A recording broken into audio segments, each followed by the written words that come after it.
Well, good evening, everyone, and welcome. Thanks for tuning in this evening for our online Bible study. Let's get into it. I welcome you. If you are new to this study, I'm Pastor Dave St. Aubin. It's a joy to be with you here this evening. Tonight, we will be looking at the Gospel of Mark, chapter 5. So I invite you to grab your Bibles, open them up to Mark, chapter 5, grab something to take some good notes with, grab a beverage, grab a snack. Let's get into it.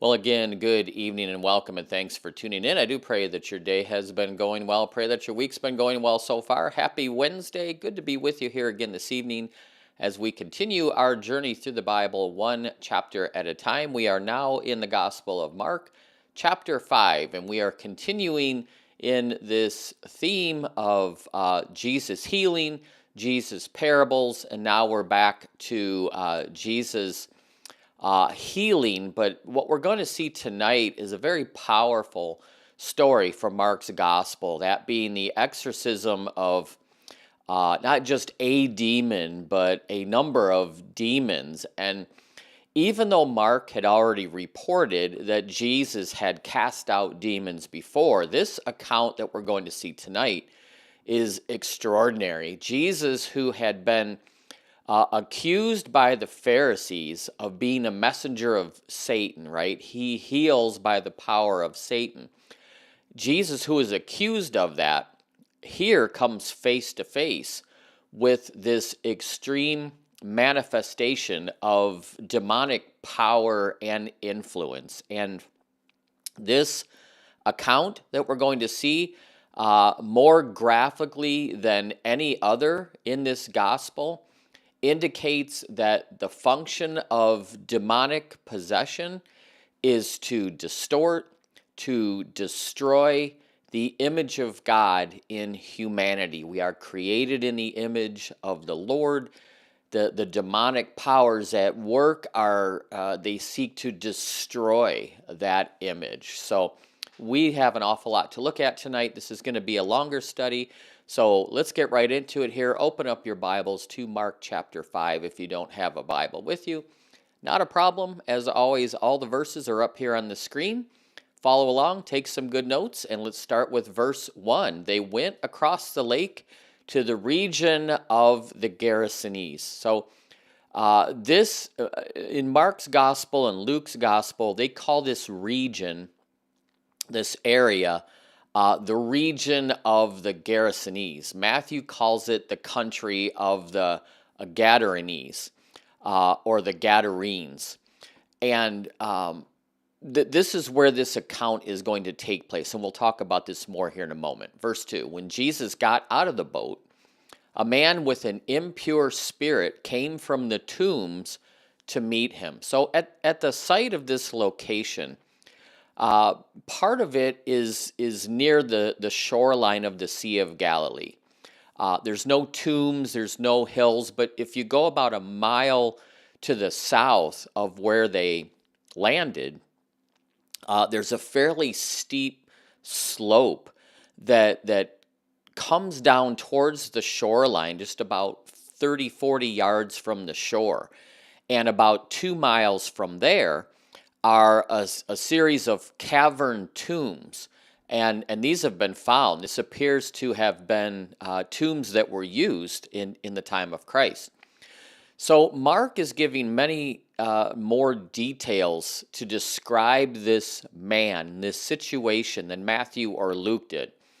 And what that does, it reflects Mark's eyewitness account. We had talked at the beginning of looking at this gospel that Mark drew much of his information from eyewitness accounts of Peter. And so this deep explanation, all these details demonstrates that Mark got this information from Peter. And Matthew wrote in his gospel that there were two men. Mark and Luke mention only one, and who they are mentioning is the more prominent of the two men. Verse 3, this man lived in these tombs, right? So they land on the shore, which is very flat, and then nearby is this slope, this hill, with these tombs. This man lived in these tombs. No one could bind him, not even with a chain, for he had often been chained hand and foot, but he tore the chains apart. He broke the irons on his feet, and no one was strong enough to subdue him. So Mark is stressing the great physical strength of this man that had progressively increased, evidently due to the demons that were possessing him, that increased their hold on him. And at this point, nothing could restrain him. Verse 5, night and day among the tombs and in the hills, he would cry out and cut himself with stones. So this poor man who is possessed by this demonic is in a miserable condition. And now he's starting to do himself bodily harm. Verse 6, when he saw Jesus from a distance, he ran and he fell on his knees in front of Jesus. So the demons, they controlled this man's physical movements, they controlled his words, but the man runs toward and falls down in front of Jesus. And the way that he relates to Jesus demonstrates that these demons that are within him recognize Jesus as who he is and being superior to them. Verse 7, and he shouted at the top of his voice. So he's not just asking a question here. This is screaming.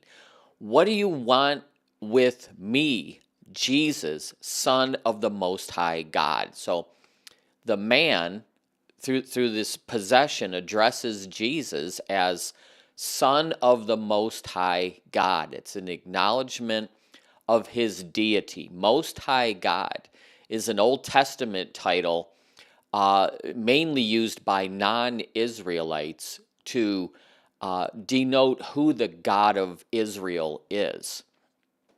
And he says, in God's name, don't torture me, don't torment me. So this demon is appealing, right? I implore you to deliver me from torture, from torment. So these demons within this man, they are fearing that Jesus is going to send them to their eternal judgment immediately, which is something that only God could do. And this speaks to Revelation chapter 20, when Jesus casts them into the lake of fire forever.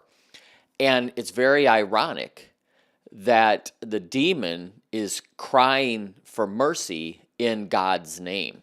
Verse 8, for Jesus had said to him, come out of this man, you impure spirit. So the man runs to Jesus. Jesus sees what's happening here. He commands this demonic to come out. The demons scream, what do you want with us? And there's many different demons here possessing this man. Jesus is speaking to the leading demon, as it were.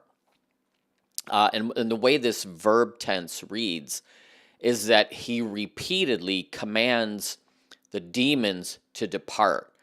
And then what we're going to see here in these next few verses resumes the conversation from verse 7. So verse 7 is, what do you want from me, Jesus, Son of the Most High God?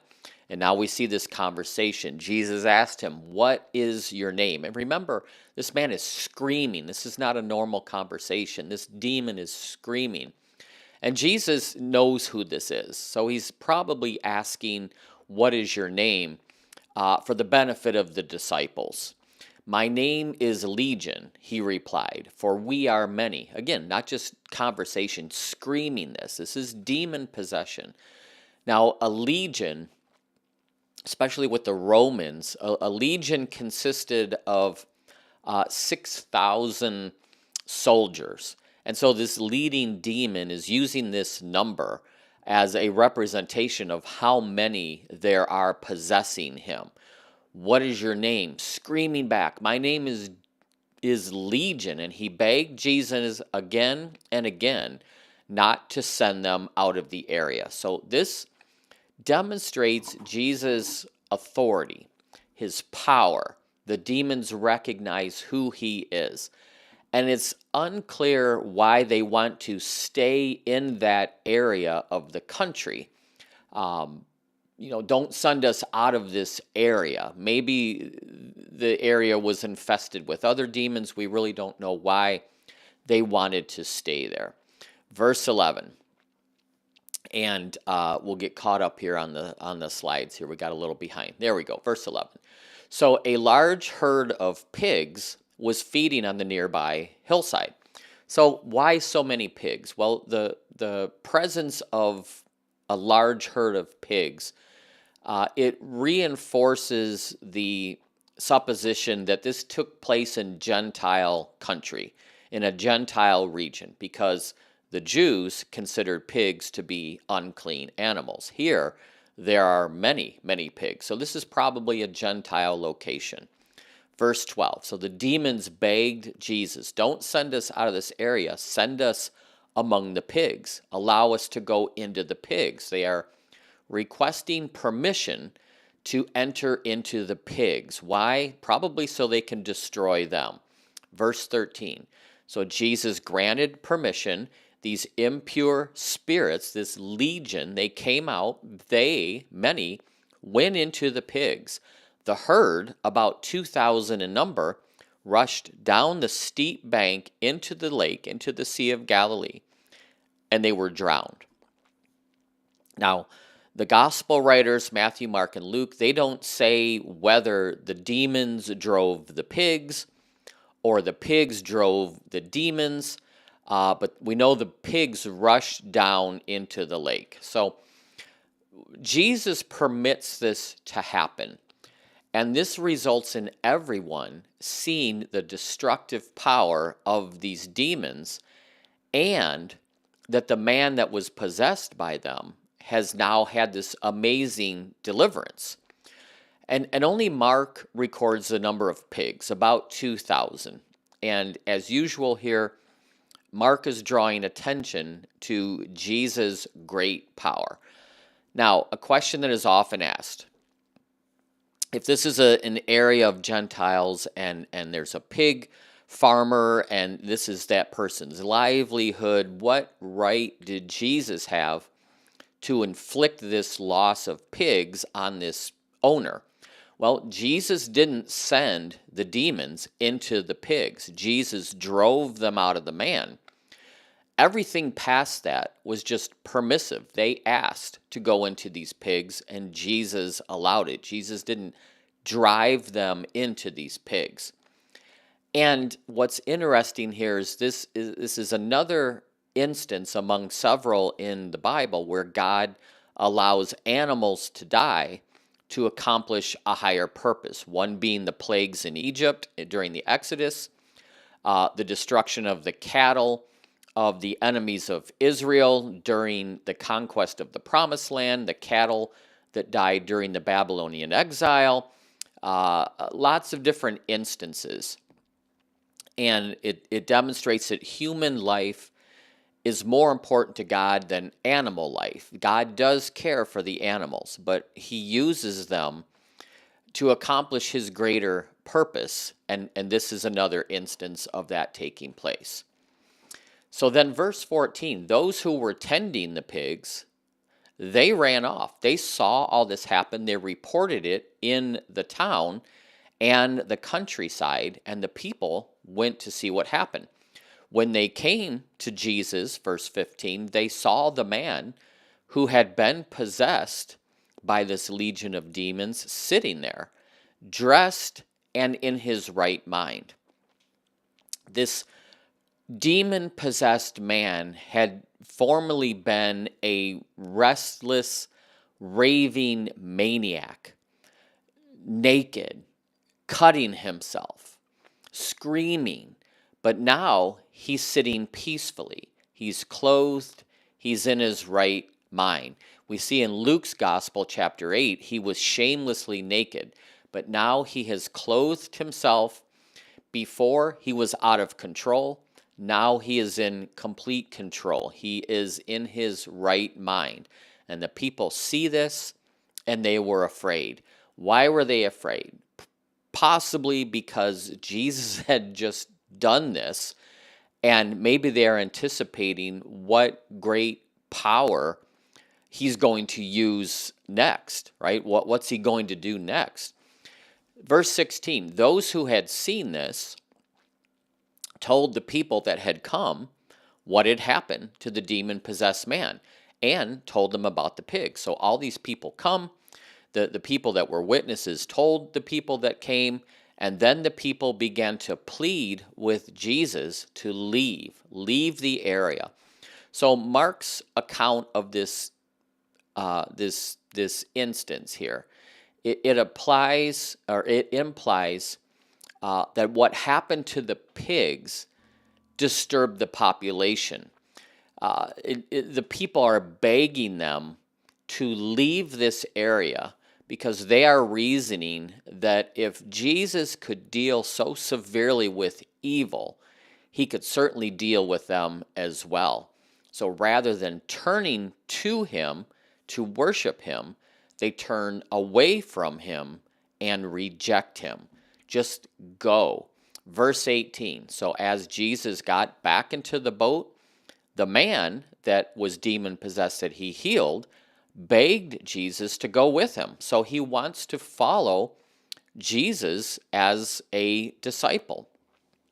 And Jesus said, no, go home to your own people.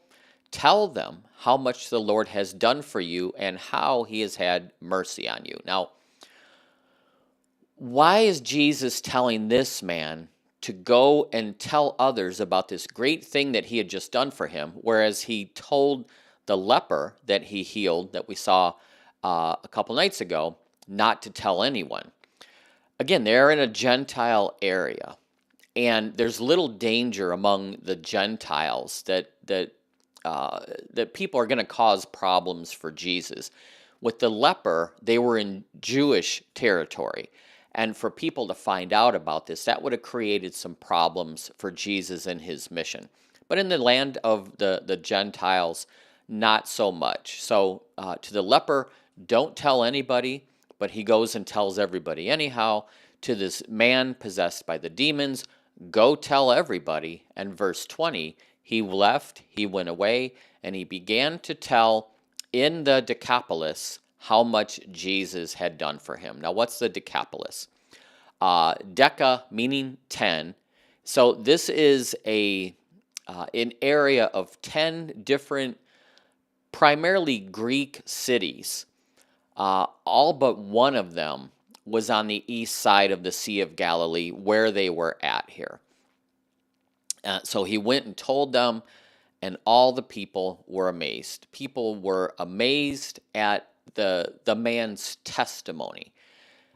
That was good, but it should have led the people to seek Jesus out further. But instead, they told him to leave. Maybe some did. We just don't know. But the intent here in Mark's gospel, in this miracle, is to stress Jesus' divine power, his authority, and these events presented a greater revelation of who Jesus was to his disciples than what they had previously seen. And it proves as a model how all disciples should express their gratitude to God for his saving work in their lives and our lives, in the lives of all who follow him. So now we're going to see the raising of the daughter of Jairus and the healing of this woman with a hemorrhage. And so what we've seen so far is Jesus' authority to heal, Jesus' authority over nature, calming the storm, Jesus' authority over demons, and now we are going to see his authority over death. So, verse 21, when Jesus had again crossed over by boat, so now they're going back to the west side of the Sea of Galilee, back into the area that he ministered in, right? Now that he's gone back, a large crowd sees or hears about him coming, and they crowd around him while he's by the lake, while he's coming in. So as soon as they land back in this area, Capernaum and Magdala and this whole area, soon as they land, the crowd comes back in around him. Verse 22. Then one of the synagogue leaders, named Jairus, he came, and when he saw Jesus, he fell at Jesus' feet. So Jesus probably knew Jairus. Jesus' base of ministry was in this region, right? This is the area of Capernaum. This is where Jesus kind of set up his base. And Jesus preached in the synagogues, so he knew the synagogue leaders. The synagogue leaders, the synagogue officials, they were not priests. They were lay leaders responsible for the synagogue, for the worship services, for the facilities. So Jesus probably knew Jairus. Jairus means he who enlightens or he who awakens. And most of the stories in the Gospels, they don't contain the names of the people involved. So why does Mark include Jairus's name here? Well, probably because of his connection with Jesus and this awakening of his daughter from the dead. So Jairus comes, he pleads, verse 23, earnestly with Jesus, my little daughter is dying. Come and put your hands on her so that she will be healed and live. So laying hands on a sick person for healing associated the power of the healer with the person needing healing. So come and place your hands on her, heal her. So Jesus went with him. A large crowd followed around, and they pressed in on him. So Jesus is trying to make his way to Jairus' house, but this crowd is pressing in on him, slowing his progress. Verse 25. And a woman was there. So we don't know her name, right? Most of these accounts don't indicate a name. We have Jairus, but not this woman. She had been subject to bleeding for 12 years. And make note of that number 12. She had suffered a great deal under the care of many doctors. Nobody could heal her. She spent all the money she had trying to be healed, but instead of getting better, she only grew worse. So Mark stresses the desperate condition of this woman in need by recording details of her history that Matthew and Luke kind of pass over. Before she met Jesus, she is incurable. Nothing can be done for her. But she has faith in Jesus' ability to heal her, and she has a belief that she could obtain that healing just by touching his clothing. Verse 27. So he's trying to make his way to Jairus' house. This crowd presses in around him. This woman hears, verse 28 or 27, she hears about Jesus being in the area. She knows what he can do. She came up behind him in the crowd and touched his cloak because she thought, if I can just touch his clothes, I'll be healed. She's trying to remain unobtrusive. Why? Well, her condition would have revealed who she was. Anybody that would have been in contact with her would have been ritually unclean. She was unclean. That goes back to Leviticus chapter 15. So she's trying to be unobtrusive here. She's working her way through the crowd just to get a glimpse and be able to touch Jesus' clothing. So she touches him, verse 29, and immediately, and there's that word again in Mark, we talked about that. Mark's gospel, there's a lot of immediatelys. Immediately her bleeding stopped. She felt in her body that she was freed from her suffering. So as soon as she touched Jesus' garment, just like that, she knew she had been healed. The healing was instantaneous. but it happened without Jesus' conscious participation in it. This is the power of Christ, the power that responds to faith in him. Verse 30.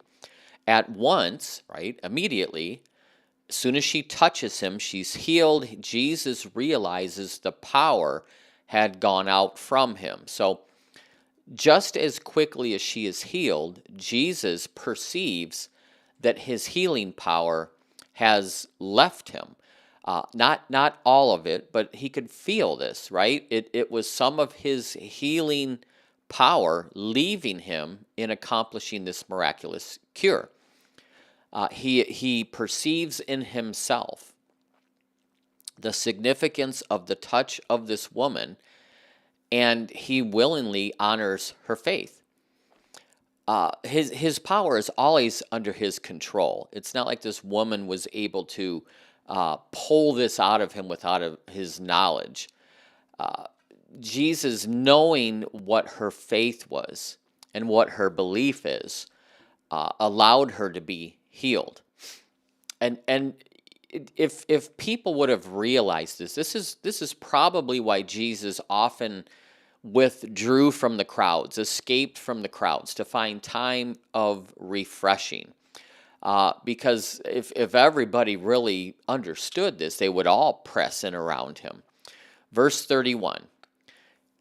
Now his disciples react. You see this great crowd pressing in around you, they answer, and yet you can ask, who touched me?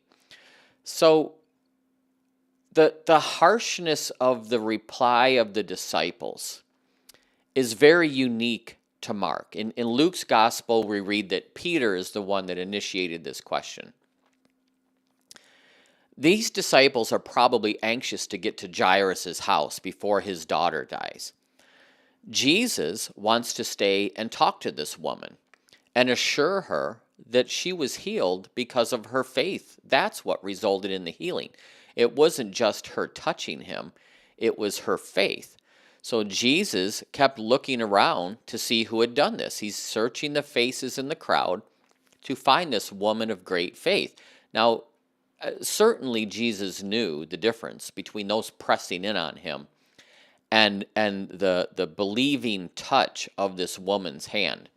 So verse 33, then the woman, knowing what happened to her, being healed, came, fell at his feet, trembling with fear, and told him the whole truth.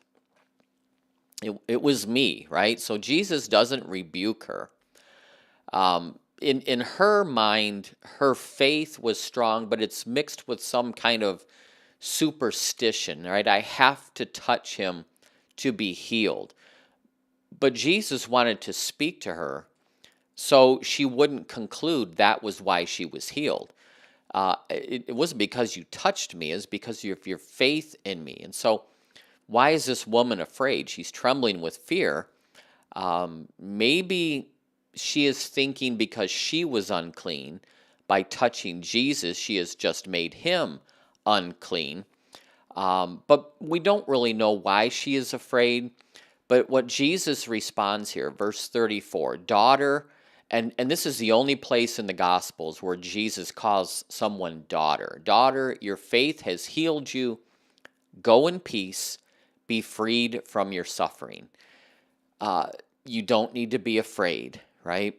And again, this woman's faith in Jesus had not only resulted in her physical healing, but it had brought her into his spiritual family. Daughter, her faith was the means by which she obtained this healing from Christ. It expressed her belief that he could heal her and her prayer that he would heal her.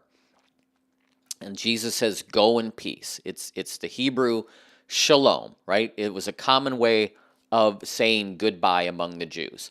So shalom, go in peace. He assures her healing is complete. It's permanent when he says, your faith has made you well.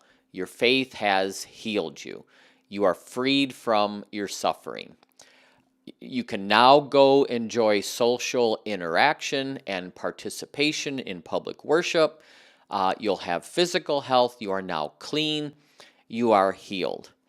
And verse 35, while Jesus was still speaking, talking to her, some people came from the house of Jairus, the synagogue leader, and said, Jairus, your daughter is now dead. So if the disciples had been so impatient, which we saw, right? Why are you wasting your time with her?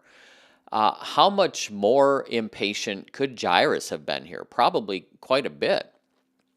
And when he gets the news that his daughter has died, I'm sure his heart was broken. So why this delay? There's always a meaning in the delay.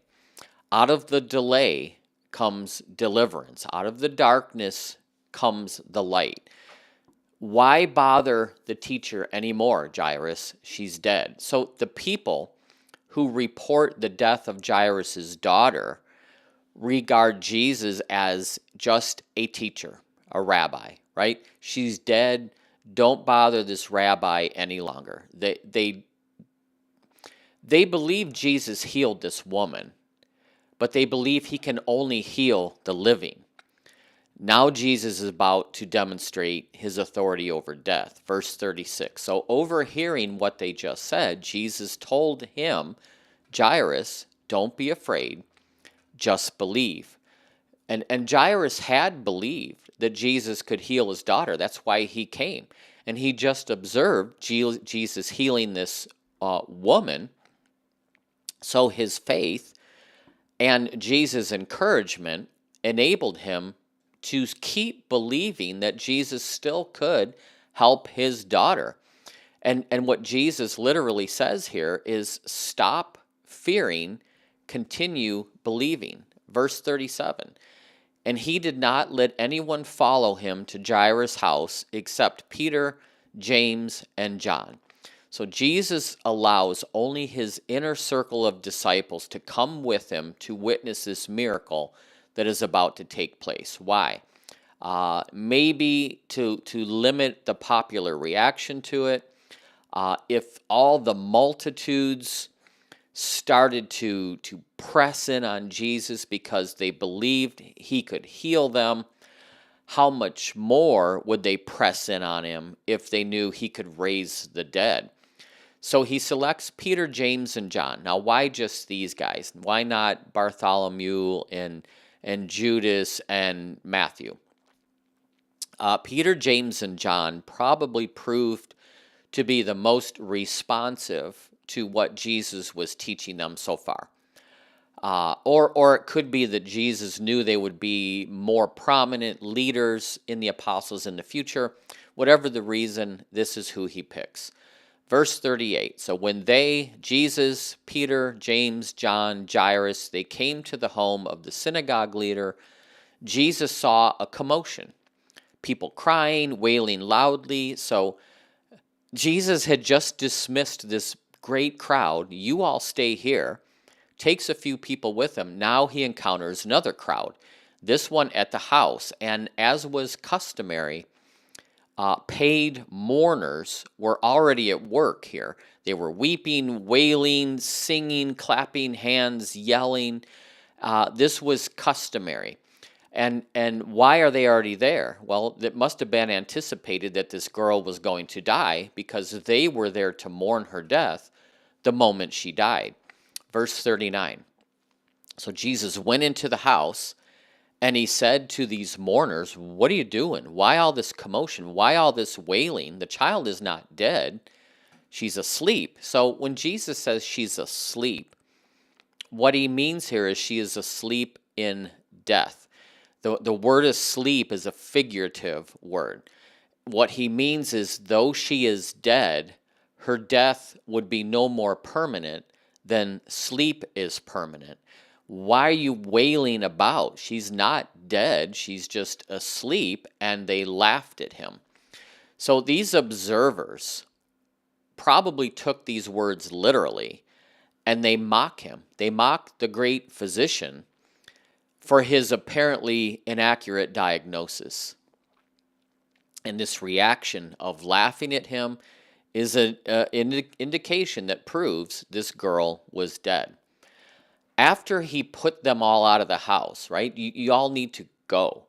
He took Jairus, the child's father, the child's mother, and the disciples, Peter, James, and John, with him into the house. They went in to where the child was. So Jesus excludes these mourners. You all need to go. Jairus, bring your wife. Peter, James, John, come with me. You're about to witness this miracle. Daniel, in Daniel 12, verse 2, Daniel predicted that God would raise those who sleep in death. That's exactly what Jesus is doing here. He even uses Daniel's word for death. So he's demonstrating that he is going to do what Daniel prophesied God would do. Verse 41, he took her by the hand, right? He took a hold of this little girl's hand in order to associate his power with her healing in the minds of the disciples. He could have just spoke it like Lazarus, and she would have come back to life. But to demonstrate his power to the disciples, he takes her hand. He didn't need to do this. In fact, touching a dead person resulted in defilement, made you unclean. But Jesus is going to overcome this by her coming back to life. And he said to her, Talitha koum, which means, little girl, I say to you, get up. So in every instance of Jesus raising the dead in the Gospels, he addresses the dead person directly. Lazarus, come out. Little girl, get up. And Mark is the only gospel that records Jesus speaking in Aramaic here, Talitha koum, and then Mark translates it for his readers, his Roman readers, right? Little girl, get up. And this is just an indication Jesus was probably fluent in Hebrew, Aramaic, Greek. Get up. Verse 42, immediately, there's that word again, the girl stood up, she began to walk around, and she was 12 years old. So I said, make note of that number 12. When Jesus restores life, recovery is instantaneous, right? Immediately. We see it twice here, immediately. This isn't a gradual healing. Now, this number 12, the girl's 12 years old. The woman who was just healed had suffered for 12 years. The woman began living when she should have died from her incurable 12-year-long condition. The girl had just died when she was 12 years old, but now began living. Jesus could and did deliver both this woman and this little girl from death. And at that, Jairus, his wife, Peter, James, John were astonished. Extreme amazement at Jesus' power. The way this translates is they were out of their minds with great excitement, right? I can't believe it. Verse 43. And Jesus gave strict orders to them not to let anyone know about this. And then he told them, give her something to eat. So Jesus gives these 5 people, Jairus, his wife, Peter, James, John, 2 commands. First, don't tell anybody what just happened, right? Now, obviously, the people outside the house were going to find out what happened when this girl comes out, but Jesus wants to avoid all this unnecessary publicity, at least in this moment, right? He wants to continue his ministry with maximum freedom of movement. So just don't tell anybody. And the second command was to feed her. It shows his compassion, and it clarifies he has just restored her to physical life that needs sustaining. He had not resurrected her body into its new form that we will get in heaven. This was a resurrection with a mortal body. So take care of her, right? And these two miracles, raising Jairus' daughter, healing the bleeding woman, would have taught the disciples that Jesus not only had the power to heal, not only did he have the power to control nature, chapter 4, right? The calming the sea. Not only did Jesus have power over demonic spirits, he has authority over death. And this was an important revelation to those who believed in him. And that's what we talked about. The parables were not for the disciples. The disciples would gain further revelation because they believed. Those who didn't would have to discern more through the parables. So now these disciples, they are learning that Jesus is more than just a man. He is not just a prophet. And God is using these revelations to enable these disciples to see that he is indeed the Messiah. And when we get to chapter 8, they are going to make that profession. But that is Mark chapter 5, and I pray that that has been a help to you. Tomorrow and Friday, we will break up chapter 6. It's a longer chapter, so we'll look at part of it tomorrow, and we'll conclude it on Friday. But I appreciate you being here this evening. Again, I do thank you for being here, and pray that this has been a help to you. Have a wonderful rest of your evening. Stay safe, stay healthy, and I look forward to seeing you soon. Till then, take care. God bless. Bye-bye.